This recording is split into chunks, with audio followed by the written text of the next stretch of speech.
दोस्तों अपने चैनल के ही एक व्यूअर हैं मिस्टर रोहित। उनका मेरे पास 3-4 दिन पहले कॉल आया और उन्होंने मुझे बताया कि सर मैं एक जूस की स्टॉल लगाता हूं, यानी वो एक जूस की रेडी लगाते हैं और 3 महीने पहले उन्होंने एक नई बाइक खरीदी थी। एक एक रुपया बहुत मेहनत से उन्होंने इकट्ठा किया था और डाउन पेमेंट उनकी बन गई थी। उसके बाद बाकी पैसे का उन्होंने लोन करवाया और एक बाइक उन्होंने खरीद ली। कुछ ही दिन पहले वो मार्केट में सामान लेने गए थे और जब वापस आए तो देखा कि उनकी बाइक वहां से चोरी हो गई। वो बहुत परेशान थे और क्लेम के बारे में उन्होंने 5 सवाल मुझसे पूछे। 5 सवालों के जवाब मैं आज आपको इस वीडियो में देने वाला हूं और आप मुझे ये भी बताएं वीडियो के एंड में कि क्या मैंने रोहित की सही गाइडेंस या सही मदद की या नहीं। और दूसरा, अगर कोई भाई इस तरह की परेशानी से जूझ रहा है कि कोई क्लेम है, उनका व्हीकल चोरी हो गया और क्लेम नहीं मिल रहा है, तो ये 5 सवाल उनको भी मदद करेंगे उनका क्लेम पाने में या पूरी प्रोसेस को थोड़ा सा स्मूथ बनाने में। दोस्तों पहला सवाल जो रोहित ने मुझसे पूछा कि जो बाइक की ईएमआई है, जो बैंक को मैं किस्त भरता हूँ, क्या उन्हें बंद कर दूं या मुझे उसे कंटिन्यू पे करते रहना है। तो मैंने उसे बताया कि भाई आपको बैंक की किस्तें टाइम पे भरते रहना है, क्योंकि अगर आप किस्तें नहीं भरेंगे तो बैंक उस पे पेनल्टी और फिर पेनल्टी के ऊपर भी इंटरेस्ट लगा के पैसा आपका बकाया इकट्ठा करता रहेगा। और कल को जब इंश्योरेंस कंपनी आपका क्लेम देगी तो सबसे पहले आपका वो बैंक का लोन क्लियर करेगी, जो कि बकाया ईएमआईज की वजह से काफी ज्यादा बढ़ जाएगा। तो आप अपनी ईएमआईज टाइम पे करते रहें और कल को जो क्लेम का पैसा आएगा उससे आपका बैंक का बचा हुआ अमाउंट सेटल हो जाएगा और बाकी बचा हुआ क्लेम आपको मिल जाएगा। इंश्योरेंस कंपनी जो आपका क्लेम देगी वो पहले बैंक का ही पैसा क्लियर करेगी। तो आप ईएमआई पे कर रहे हैं तो वो आपका ही बैलेंस कम हो रहा है आपके लोन अमाउंट में से, तो उसमें कोई भी नुकसान नहीं है। अगर आप ईएमआई पे करना बंद कर देते हैं तो बहुत ज्यादा नुकसान आपको उठाना पड़ सकता है, क्योंकि उस पर पेनल्टी और इंटरेस्ट लगा के आपका बहुत ज्यादा पेंडिंग बैलेंस बन जाएगा और ज्यादातर क्लेम अमाउंट आपका बैंक का लोन क्लियर करने में ही लग जाएगा और आपको पैसे काफी कम मिलेंगे। तो आपको ईएमआई कंटिन्यू पे करते रहनी है, क्योंकि बैंक को कोई फर्क नहीं पड़ता कि आप बाइक यूज कर रहे हैं या वो चोरी हो गई है। उनको अपने पैसे से मतलब है, उनकी किस्त टाइम पे आ जानी चाहिए। तो आपको अपनी ईएमआई टाइम पे करते रहना है, उसे बंद ना करें। दूसरा सवाल जो रोहित ने मुझसे पूछा कि मुझे कितना क्लेम मिलेगा। अब दोस्तों जो भी आपकी इंश्योरेंस पॉलिसी में आईडीवी यानी कि इंश्योर्ड डिक्लेयर्ड वैल्यू मेंशन है, उतने रुपए का ही क्लेम इंश्योरेंस कंपनी आपको देगी। इंश्योरेंस कंपनी के हिसाब से वही आपके व्हीकल की आइडियल वैल्यू है और उसी के हिसाब से उन्होंने आपसे पॉलिसी का पैसा चार्ज किया है। तो जितना आपकी आईडीवी मेंशन है पॉलिसी में उतना क्लेम आपको मिलेगा अगर इंश्योरेंस कंपनी आपका क्लेम अप्रूव करती है। तीसरा सवाल रोहित ने मुझसे पूछा कि एक बाइक के चोरी होने पर मैं इस अमाउंट को क्लेम कैसे करूं इंश्योरेंस कंपनी से। उसके 5 स्टेप्स मैं आपको बताता हूं जो मैंने रोहित को बताए। पहला स्टेप है एक एफआईआर फाइल करना। जब भी कोई ऐसा इवेंट होता है, ये एक क्राइम ही कहा जाएगा, किसी ने आपकी बाइक चोरी की है, तो आपको सबसे पहले फर्स्ट इन्फॉर्मेशन रिपोर्ट अपने नजदीकी पुलिस स्टेशन में दर्ज करवानी है। ये दर्ज करवाने में आप देरी ना करें, क्योंकि अगर आप यहाँ देरी करते हैं तो उससे 2 नुकसान आपको हो सकते हैं। पहला नुकसान तो ये कि अगर आप लेट पुलिस स्टेशन में बताते हैं तो आपकी बाइक हो सकता है वो ढूंढने में नाकाम रहे। अगर आप टाइमली बता देंगे उनको कि आपकी बाइक चोरी हो गई है तो वो तुरंत कोई एक्शन लेके हो सकता है आपकी बाइक को ढूंढ भी दें कि किसने आपकी बाइक चुराई है। दूसरा, जब इंश्योरेंस कंपनी आपको क्लेम देगी और उन्हें पता चलता है कि आपने एफआईआर दर्ज करने में बहुत देरी कर दी है, तो इसको वो एक लापरवाही के तौर पे भी देख सकती है और आपको क्लेम में दिक्कत आ सकती है, क्योंकि इंश्योरेंस कंपनी कहेगी कि आपने टाइम पे पुलिस स्टेशन में रिपोर्ट एफआईआर क्यों नहीं दर्ज करवाई। हमें लगता है कि अगर आप टाइम से एफआईआर दर्ज करवाते तो आपकी बाइक मिल सकती थी या चोरी ही नहीं होती। तो इस वजह से आपको टाइमली एफआईआर दर्ज करवानी है अपने नजदीकी पुलिस स्टेशन में। जो भी सारे फैक्ट्स हैं, इन्फॉर्मेशन है, वो बिल्कुल सही बताएं, जैसे कि बाइक कहां पे खड़ी थी, कैसे चोरी हुई, आपको कब पता चला, आप उस टाइम पे कहां थे। इसमें कोई भी फैक्ट्स में छेड़छाड़ ना करें। जो भी सही इन्फॉर्मेशन है वही अपनी एफआईआर में दर्ज करवाएं, क्योंकि पूरे क्लेम प्रोसेस के दौरान यही एक बेस इन्फॉर्मेशन रहेगी जिसके आधार पर इंश्योरेंस कंपनी आपका क्लेम प्रोसेस करेगी। सेकंड स्टेप है दोस्तों इंश्योरेंस कंपनी को बताना। अब इंश्योरेंस का क्लेम किसको देना है? इंश्योरेंस कंपनी को। और उन्हें पता ही नहीं होगा कि आपकी बाइक या कोई व्हीकल चोरी हो गया है, तो वो क्लेम कैसे देंगे? तो एफआईआर दर्ज करने के बाद इंश्योरेंस कंपनी की पॉलिसी में से आपको टोल फ्री नंबर देखना है और उस पर कॉल करना है कि आपकी बाइक या कोई भी व्हीकल चोरी हो गया है। वो कैसे चोरी है वो सारी इन्फॉर्मेशन आप बता सकते हैं, और भी डिटेल्स वो ओनर की ले सकते हैं, वो आपको बतानी होंगी, और साथ में आप एफआईआर का भी रेफरेंस दे सकते हैं। उसके बाद आपका क्लेम दर्ज होगा, उसके लिए आपको एक क्लेम नंबर दे दिया जाएगा और उसके बाद एक सर्वेयर यानी कि जो क्लेम इंस्पेक्टर हैं वो अपॉइंट किए जाएंगे, वो आपसे मिलेंगे। इस वारदात के बारे में सारे सवाल आपसे किए जाएंगे और बेसिकली वो आपसे ये जानना चाहेंगे कि इसमें कोई आपकी लापरवाही तो शामिल नहीं है या फिर कहीं ये कोई फेक क्लेम तो नहीं है, और इसके बाद आपका क्लेम प्रोसेस कर दिया जाएगा। ये क्लेम पाने में दोस्तों तीसरा स्टेप है, आपको आरटीओ के ऑफिस में जाना है, यानी जो भी आपका रीजनल ट्रांसपोर्ट ऑफिस है जहां पे आपकी बाइक रजिस्टर्ड है वहां पे आपको जाना है और ये बताना है कि आपकी बाइक या कोई भी व्हीकल जो है वो चोरी हो गया है। उनके रिकॉर्ड्स में ये अपडेट हो जाएगा, तो कल को कोई भी आरटीओ के रिकॉर्ड्स में मॉडिफिकेशन वेरिफिकेशन अगर कोई चोरी करने वाला करवाना चाहे तो वो भी वो नहीं कर पाएगा, और उनकी नॉलेज में भी होगा कि ये व्हीकल चोरी हो सकता है। और इस अपडेट के लिए आपसे आपके व्हीकल के कुछ डॉक्यूमेंट्स वो मांग सकते हैं, वो आप उन्हें प्रोवाइड करवाएं। अब दोस्तों आता है चौथा और सबसे इंपॉर्टेंट स्टेप। अब आपको सारे डॉक्यूमेंट्स इकट्ठे करने हैं जो आपको इंश्योरेंस कंपनी के सर्वेयर को सबमिट करने हैं। डॉक्यूमेंट्स कौन कौन से हैं? सबसे पहले आपकी व्हीकल की आरसी है, रजिस्ट्रेशन सर्टिफिकेट, उसके साथ इंश्योरेंस पॉलिसी कॉपी आप दे सकते हैं, ड्राइविंग लाइसेंस की कॉपी आपको देनी है, एफआईआर की ओरिजिनल कॉपी आपको सबमिट करनी है जो आपने दर्ज करवाई थी। उसके साथ एक field claim form, claim form में आपकी बाइक की चोरी से रिलेटेड सारी इन्फॉर्मेशन फिल की जाती है, आपकी सारी इन्फॉर्मेशन फिल की जाती है, आपकी बैंक डिटेल्स वगैरह फिल की जाती है, और उसके साथ ओरिजिनल चाबियां, जो आपके व्हीकल की ओरिजिनल कीज हैं वो भी आपको सबमिट करनी होंगी सर्वेयर को। ओरिजिनल चाबियां क्यों जरूरी हैं, इससे रिलेटेड हमने एक डिटेल्ड वीडियो बनाया है, आप ऊपर आई लिंक पे बटन क्लिक करके वो वीडियो कंप्लीट देख सकते हैं कि वो कितना जरूरी है कि आपके पास गाड़ी की ओरिजिनल चाबियां होनी चाहिए। पांचवा और फाइनल पॉइंट है दोस्तों, आपको अनट्रेसेबल रिपोर्ट सबमिट करनी है। अनट्रेसेबल रिपोर्ट क्या है कि पुलिस आपके व्हीकल को नहीं ढूंढ पा रही है तो वो आपको एक अनट्रेसेबल रिपोर्ट देगी। वो इसके लिए 1 महीने का अंदाजन टाइम लेती है, यानी 1 महीने तक पुलिस अगर आपका व्हीकल ट्रैक नहीं कर पाती है तो वो आपको एक अनट्रेसेबल रिपोर्ट देगी जो आपको इंश्योरेंस कंपनी में सबमिट करवानी है। 1 महीने का टाइम पुलिस को दिया जाता है, हो सकता है उनको वो व्हीकल ट्रैक करके वो मिल जाए तो वो आपको आपकी गाड़ी ही दे देंगे, उसमें क्लेम प्रोसेस करने की कोई भी जरूरत नहीं है। अगर आपके क्लेम फाइल करते ही इंश्योरेंस कंपनी आपको क्लेम दे दे और 10 दिन के बाद मान लो आपकी बाइक मिल जाती है तो उसमें वो पैसा वापस करने की और बिना वजह की फॉर्मेलिटीज काफी बढ़ जाती हैं और पुलिस को अपनी तहकीकात या जांच करने का मौका भी नहीं मिलता है। इसलिए अनट्रेसेबल रिपोर्ट मिलने के बाद आपको वो इंश्योरेंस कंपनी में सबमिट करनी है। अब दोस्तों आपने चोरी का क्लेम करने का पूरी प्रोसेस समझ ली है, ये मैंने रोहित को बता दी थी, और उसके बाद रोहित ने मुझसे पूछा कि इस पूरी प्रोसेस में, पूरी प्रक्रिया में कितना टाइम लगेगा अंदाजन। तो दोस्तों ये ज्यादातर डिपेंड करता है आपकी अनट्रेसेबल रिपोर्ट के ऊपर और आपके डॉक्यूमेंट जो आप सबमिट करते हो वो कितने टाइम से आप कर देते हो इस चीज के ऊपर।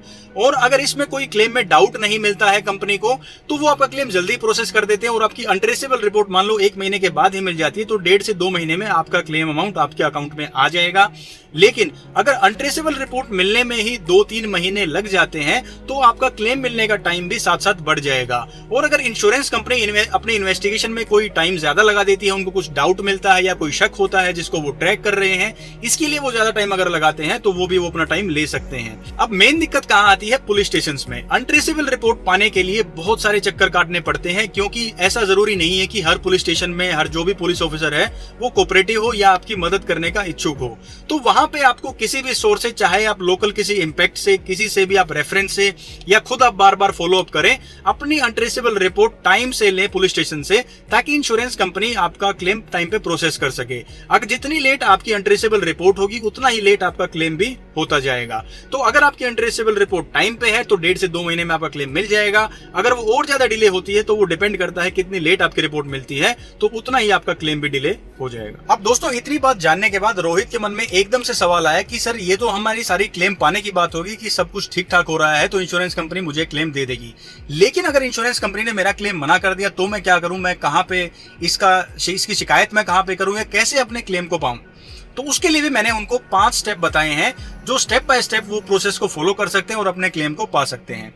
सबसे पहला इसमें स्टेप है कि आपको इंश्योरेंस कंपनी से अपना क्लेम रिजेक्शन लेटर लेना है। उसका कारण ये है कि वर्बली सर्वेयर आपको कोई भी कारण बता सकता है कि आपका क्लेम क्यों रिजेक्ट किया गया है, लेकिन इंश्योरेंस कंपनी द्वारा इशू किया गया रिजेक्शन लेटर यानी कि क्लेम रेपुटेशन लेटर ही वो डॉक्यूमेंट है जिसमें आपका सही कारण लिखा होगा कि आपका क्लेम रिजेक्ट क्यों किया गया है, और उसके बेसिस पे आप अपना जवाब तैयार कर सकें या कंपनी को बता सकें कि ऐसा नहीं है, आपको ये क्लेम मिलना चाहिए था।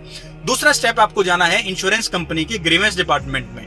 इसको आप सर्च कर सकते हैं, आपको गूगल पे सर्च करना है अपनी इंश्योरेंस कंपनी, उसके आगे ग्रीवेंस डिपार्टमेंट आप सर्च करेंगे तो आपको हर इंश्योरेंस कंपनी की ग्रीवेंस डिपार्टमेंट की डिटेल्स मिल जाएंगी।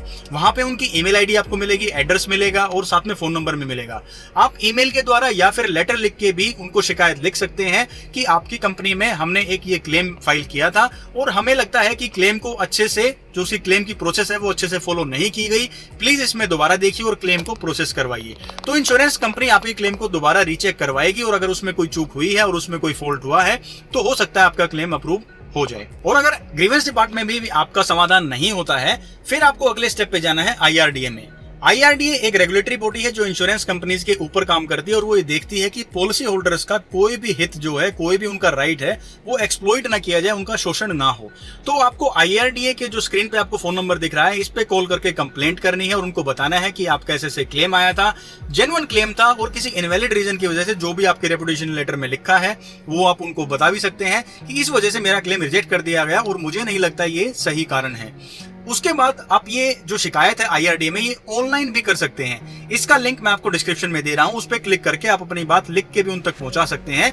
आपका एक कंप्लेंट नंबर जनरेट हो जाएगा, उसके 15 दिन के अंदर IRDA उनको लिखेगा इंश्योरेंस कंपनी को और फिर वो 15 दिन के अंदर आपके इस क्लेम के ऊपर कुछ जवाब देंगे।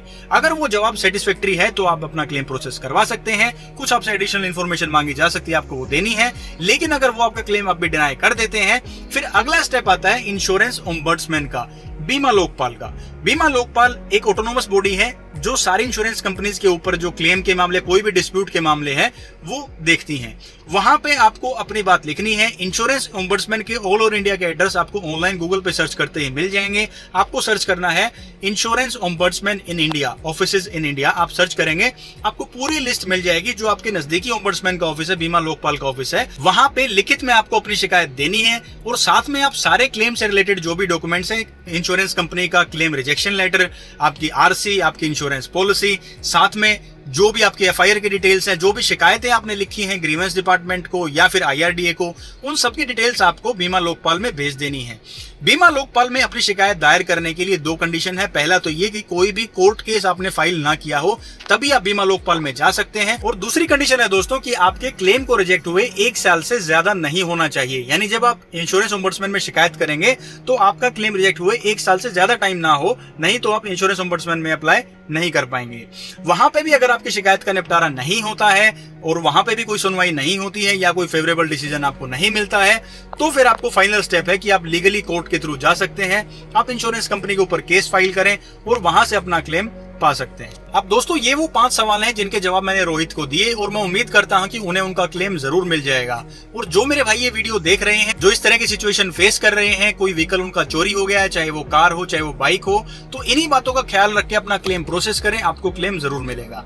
अब मैं आपको कुछ ऐसी बातें बताऊंगा जो आपको ध्यान रखनी है इंश्योरेंस क्लेम फाइल करते टाइम। अगर आप कोई व्हीकल थेफ्ट का इंश्योरेंस क्लेम फाइल कर रहे हैं तो इन बातों का जरूर ख्याल रखें। सबसे पहली बात, क्लेम अमाउंट में बार्गेन ना करें। यानी अगर इंश्योरेंस कंपनी आपको कहे कि आपकी गलती है, इसके अंदर आपकी लापरवाही है, और वो कहे आपसे कि आप आधा क्लेम ले लीजिए, जितनी IDV, जितनी वैल्यू आपकी गाड़ी की मेंशन है पॉलिसी में, और इंश्योरेंस कंपनी कहे कि हम आपको आधी वैल्यू दे देंगे क्योंकि इसमें आपकी भी गलती है, तो ऐसी बार्गेनिंग आप ना करें इंश्योरेंस कंपनी से। अगर क्लेम मिलेगा तो आपको पूरी IDV का मिलेगा, नहीं तो आपको क्लेम नहीं मिलेगा। इंश्योरेंस कंपनी एक आखिरी कोशिश करती है कि किस तरह से वो क्लेम अमाउंट को कम करे, तो आप इसमें बार्गेनिंग ना करें। दूसरी बात, ओरिजिनल चाबियां अपने पास रखें। ये मैं पहले भी बता चुका हूं, एक वीडियो स्पेशली हमने बनाया है इसके ऊपर। ओरिजिनल चाबियों की बहुत इंपॉर्टेंस है क्योंकि इंश्योरेंस कंपनी ये देखती है कहीं कोई आपकी चाबी से ही तो आपका व्हीकल चोरी करके नहीं ले गया है। तो दोनों ओरिजिनल चाबियां अपने पास रखें और क्लेम फॉर्म सबमिट करते टाइम वो चाबियां भी उन्हें दे दें, क्योंकि अगर हो सकता है पहले एक चाबी आपकी चोरी हो गई है तो उसकी FIR उसी टाइम पे दर्ज करवाएं जिस टाइम पे वो चाबी चोरी हुई है। अगर आपने लॉक सेट चेंज करवाया है तो उसका भी प्रॉपर प्रूफ रखें। अगर लॉक सेट आप चेंज भी करवाते हैं तो भी ओरिजिनल चाबियां आपके पास ही रहेंगी, उसमें भी कोई दिक्कत नहीं है, इस बात का ख्याल रखें। तीसरा, FIR फाइल करने में डिले ना करें क्योंकि उससे एक लापरवाही गिनी जाती है आपकी और आपको परेशानी हो सकती है आगे क्लेम लेने में। चौथा, इंश्योरेंस कंपनी को इन्फॉर्म करने में भी आप देरी ना करें। तुरंत आपको इंश्योरेंस कंपनी को इन्फॉर्म करना है और उनको बताना है कि आपकी बाइक चोरी हो गई है। जितना आप देरी करेंगे उतने चांसेस आपके क्लेम में दिक्कत आने के बढ़ते जाएंगे।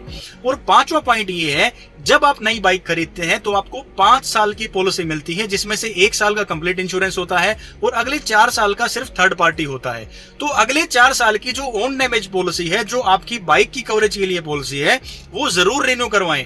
ज्यादातर भाई ये सोचते हैं कि 5 साल का इंश्योरेंस हो गया, अब हमारी कवरेज है, और जब कोई व्हीकल चोरी हो जाता है फिर वो चेक करते हैं कि ये तो सिर्फ खाली थर्ड पार्टी इंश्योरेंस है।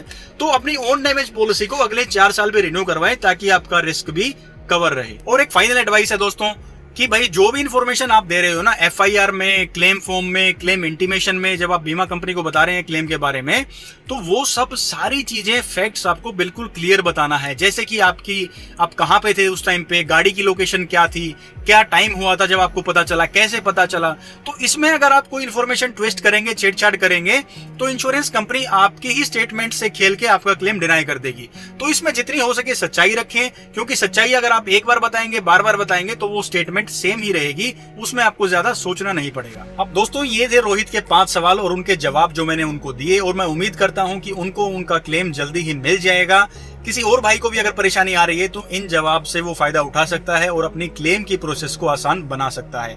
अब आप मुझे कमेंट करके जरूर बताएं कि क्या मैंने रोहित की मदद अच्छे से की या नहीं की। अगर कोई एक्स्ट्रा सवाल है जो आप पूछना चाहते हैं, हो सकता है सबके साथ अलग अलग सर्कमस्टांसेस हो, आपके साथ कुछ अलग हुआ हो, तो आप अपना सवाल कमेंट सेक्शन में पूछ सकते हैं, मैं उसका जवाब भी आपको जरूर दूंगा। मुझे बहुत खुशी होती है आपके कमेंट्स का जवाब देकर। अगर आपको वीडियो में दी गई जानकारी अच्छी लगी हो और अगर आपको लगा हो कि वाकई में मैंने आपके लिए वैल्यू क्रिएट की है और ये किसी न किसी देखने वाले की या सब्सक्राइबर की मदद जरूर करेगा, तो तुरंत वीडियो को लाइक कीजिए और चैनल को सब्सक्राइब कीजिए, क्योंकि हमारा मकसद है इंश्योरेंस से जुड़ी हुई जितनी अवेयरनेस, जितनी जागरूकता हम ज्यादा से ज्यादा लोगों तक पहुंचाएंगे, उतना ही ज्यादा आसान हो जाएगा अपने इंश्योरेंस को क्लेम करना, अपने राइट्स को पाना।